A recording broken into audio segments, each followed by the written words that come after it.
Hello everyone, তো আরও আজকে একটা ভ্লগ নিয়ে চলে এসেছি। আর তোমাদের জানিও তোমাদের ভ্লগগুলো কেমন লাগছে।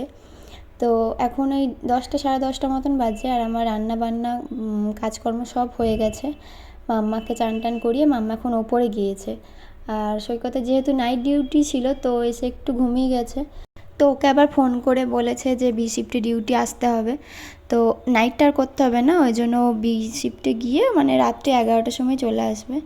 তো ঠিকই আছে, কোনো অসুবিধা নেই।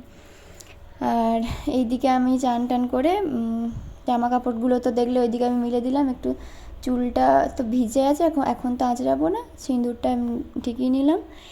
তো প্রচণ্ড গরম পড়েছে, প্রত্যেক দিন এখন চান না করলেও হচ্ছে না মাথায়। কিন্তু কি আর করা যাবে, সব জায়গায় এরকম গরমটা পড়ছে। তো দেখা যাক কবে বৃষ্টি হয়। এত গরমে অবশেষে বৃষ্টি নেমেছে, কিন্তু এই যে রোদও আছে। যাই হোক, বৃষ্টিটা তো নেমেছে। একটু আগেই সমস্ত জামা কাপড় মামা বৃষ্টি পড়ছে দেখো। একটু আগে সমস্ত জামা কাপড় কেচে আমি মিলে দিয়েছি, আর বৃষ্টি শুরু হয়ে গেছে। তো আর বৃষ্টি হচ্ছে এখনো, কিন্তু রোদ উঠে গেছে এই আর কি। বৃষ্টিটা যদি একটু জোরে হয় তো প্রচণ্ড গরম, তার মধ্যে সারা রাত কারেন্ট নেই। সারা রাত মানে সারা রাত 12টার দিকে কারেন্ট গেছে, কারেন্ট এসছে 3:30 পৌনে 4টার দিকে কারেন্ট এসছে। ওকে হাত পাখা যেহেতু করছিলাম, ও ঘুমোচ্ছিল, কিন্তু আমার ঘুম হয়নি। তারপরে আবার ঘুমালাম, পৌনে 4টের দিকে ঘুমিয়েছি।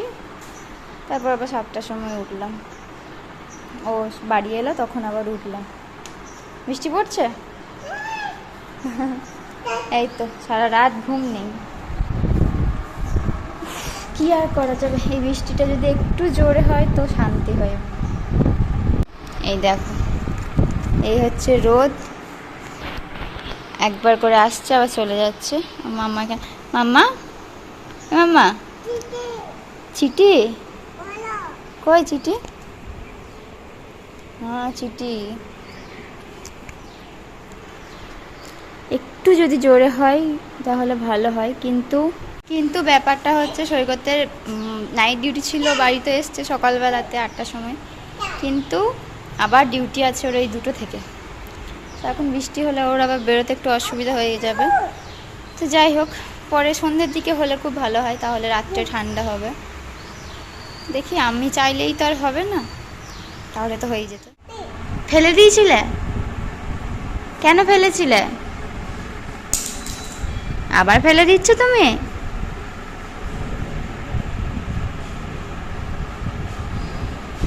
দেখেছো, ফেলে দিচ্ছে, নিয়ে আবার নিয়ে আসছে। বৃষ্টি পড়ছে হালকা হালকা, মজা লেগে গেছে ওর।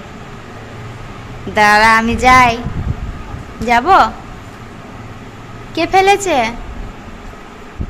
তো এখন 2:30 মতন বাজে, আমি দেখিও নি ঠিক করে কটা বাজছে। মাম্মাকে ঘুম পাড়াতে পাড়াতে আমি ঘুমিয়ে যাচ্ছিলাম, মানে প্রচণ্ড ঘুম এসছে। এই সারা রাত ঠিক ঘুম হয়নি না, ওই জন্য একটু ঘুম এসে গেছে খুব। তো ঘুমাইনি, আবার উঠে আমি খেলাম, এবার শোবো। আর বৃষ্টি চলে এসেছিলো, তো জামা কাপড়গুলো মিলেছিলাম, আবার ওগুলো তুলতে হলো। তো এবার আমি ঘুমাবো, একটু ঘুমাই, তারপর আবার বিকালে। তো আমি এখনই ঘুম থেকে উঠলাম, আমরা এখন 5:30 বাজে, 5টার দিকে উঠেছি। আর মাম্মা ওপরে গিয়েছে, কিছু টুকটাক কাজ ছিল ওগুলো করলাম। তো এখন এই তো বসে আছি, দেখি মাম্মা আসুক ওকে খাওয়াবো। ওই দেখো মাম্মা ওখানে,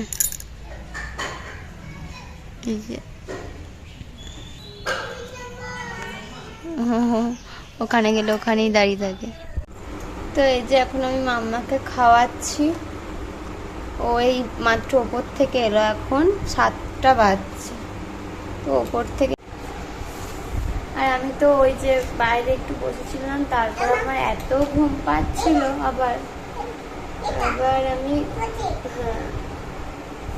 আবার আমি বাড়ি এসে আবার ঘুমিয়ে গেছি।